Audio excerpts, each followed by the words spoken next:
Para sa mga basher ko, hindi man ako perpektong tao, bilang isang content creator na nagsisimula pa lang, ginagawa ko man yung aking best. Hindi man ako organisado sa paggawa ng video, may pagkakamali rin ako, hindi rin maganda yung content ko, paiba-iba rin ako. Pasensya na guys. Alam ko man bilang isang basher, hindi naman kayo magsasalita kung wala kayong nakita na maganda sa video na pinapanood nyo. Or meron din naman talagang nang babash dahil nga sila yung mga walang magawa. Sila yung nagkakaoras sa iyo para asarin ka, laitin ka, magko-comment sila ng hindi dapat.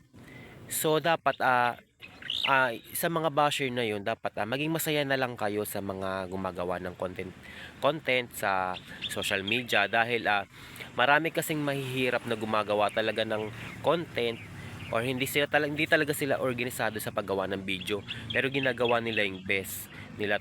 Tapos minsan makakabasa sila ng mga bad comments na hindi naman dapat. So yung nagsisimula na yun, halimbawa magbibigay lang ako ng example sa inyo.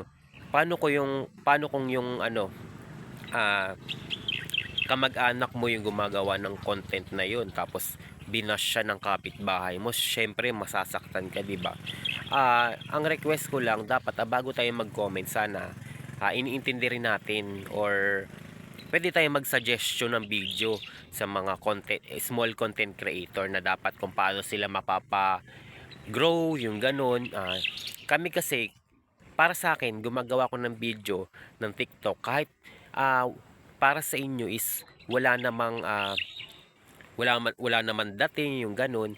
Sa akin kasi may pangarap ako na balang araw, someday ganyan, na I hope na makilala ng ibang tao, ganun guys. Kung yung sa inyo kasi yung mga basher ko kasi bumibase din sila sa mga nakita nila sa panglabas mong kanyuan. O syempre sabihin natin na ako malambot ako, aaminin ko yun. So sila nagko-comment sila sa video ko na bading yan, bakla yan. So sa akin hindi na bago kasi kahit sa ibang trabaho na pupuntahan ko, ganun din talaga yung unang nakita nila sa akin, nung napapansin nila dahil nga talagang malambot talaga ako. So hindi ko kayo masisisi doon guys. Kaya yun, i-respect ko na lang yung mga pang judge nyo sa akin. Pero unfortunately masaya ako sa ginagawa ko. Yung nababasa kong comment na yon, kahit parang may masakit sa pakiramdam na nakabasa tayo ng mga bad comments, is wala tayong choice kundi magpatuloy sa ating ginagawang kasi isa rin to sa sa dream ko talaga yung maging makita ka sa mga sa TV, sa mga yung cellphone, sa mga video ganyan guys. Ganun talaga guys. Nagsimula tayo sa mahirap talaga. Yun talagang walang nanonood sa atin, mga bad comments sa atin kahit maganda man yung ginagawa natin o masama, talagang meron tayong may commenting talaga sa atin ng ibang tao na syempre nga sabi nga natin, ang basher is nagbibigay sila sa atin ng oras kasi nga wala silang magawa. So yun sila guys, intindihin na lang natin sila. Yung ibang dyan, mga content creator dyan, talagang binabaliwala lang nila yan. Kasi iniisip nila na ano bang ambag mo? Di ba nagko-comment ka lang naman, nanonood ka lang naman. Kami yung gumagawa ng content, kami yung nagpapakahirap tapos mangiinsulto ka lang. Wala kang ambag, di ba? Yung mga ganung bagay guys, sana yung mga small content creator na napapanood na natin na ginajudge pa natin, sana wag naman ganun, di ba? Dapat nga maging masaya tayo dahil nga lumarami yung mga small content creator or yung malalaking content creator dahil nga nagbibigay sila ng saya sa mga tao o nang i-inspire sila dahil nga kahit paano yung pagbablog na yun, kasi hindi lang yan about sa sa pagkita ng pera. Gumagawa sila ng content dahil nga gusto nila magpasaya ng ibang tao. So ako gusto ko rin maging ganon kasi once na nakilala ako at nagkasahod ako, gusto kong tumulong sa mga nakikita natin sa mga daan, yung mga matatanda na namamalimos pa, yung mga bata pa na yung mga nasa lansangan na hindi naman dapat ganun ang kanilang buhay.